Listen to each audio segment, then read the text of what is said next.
The Mercantour National Park is a hiker's paradise. And if there's one person to thank for the natural habitat being so well preserved, it's this man. Hello Didier, how are you? I'm always good, as long as I'm here in paradise. Roger Settimo first discovered the Mercantour 66 years ago. He built this chalet where he still lives alone. Each morning I open my windows and I see the squirrels eating. I don't think there's another place where I could be happier. The wildlife found in these mountains has been the driving force behind his commitment to the park.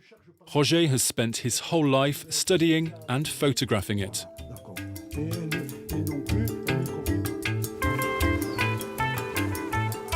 And each morning he goes for a wander.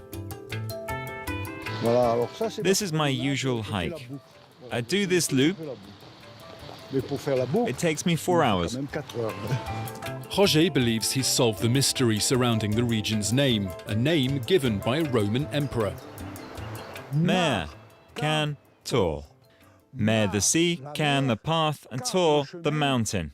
The man behind it was Julius Caesar. Let's give back to Caesar what belongs to Caesar.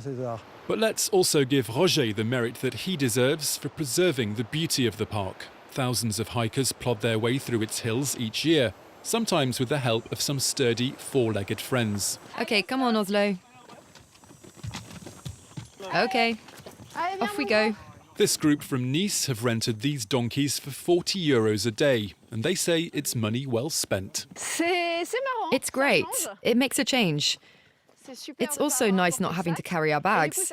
It means we're able to pack a bit more, because when you hike on foot, you usually try to limit your load. But we've been able to bring enough for a good meal tonight. Come on. 2 hours later, it's time for lunch and a first catch-up. When you're hiking, you don't tend to talk very much. You listen to hear if there are any foxes around. There are lots of deer too. But this morning, all we've been hearing is keep moving, keep moving. There was so much noise that we didn't even see the tail of a fox. The group sets off once again. Little by little, the trees fade into the distance and the cries of marmots resonate through the mountains. It takes the group 5 hours to climb 900 meters in altitude and arrive at their goal. The Lac Petit des Mille Fonts is the perfect spot to set up camp. It's a spot of adventure. For a whole weekend, you get to switch off and forget work as much as possible. We return home after the weekend refreshed and ready for the week ahead. 30 kilometers east, other hikers are swapping their tents for a night of comfort at this hostel in the Valley of Wonders. It's one of the busiest in France. How many are we tonight? 75. Hugo's been managing the hostel for 3 years. He's a jack of all trades and rustles up some high-calorie tarts in the kitchen that walkers love. The hikers all need perking up. It's all manual work because electricity is precious. We've got some solar panels, but we can't use food processors or vacuum cleaners. We do everything by hand. While the hostel staff get ready, the hikers head off to discover the famous wonders that gave the refuge its name. These carvings were made by shepherds 4,000 years ago. There are heads with horns, and there are these grid patterns which illustrate the beginnings of agriculture. Such a concentration of engravings is unique in Europe. This isn't the only site where you find carvings like these in the mountains, but elsewhere the engravings tend to have been done to show the way. Here they form a sanctuary.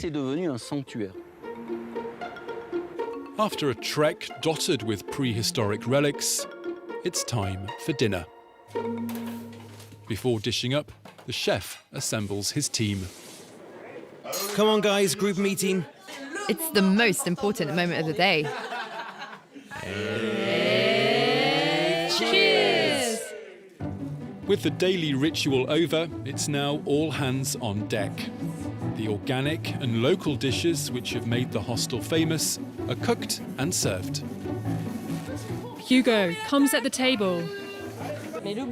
It's hard work. 1, 2, 3, 4. I need 4 more. But the team spirit's really rewarding. Mercantour's success is undeniable.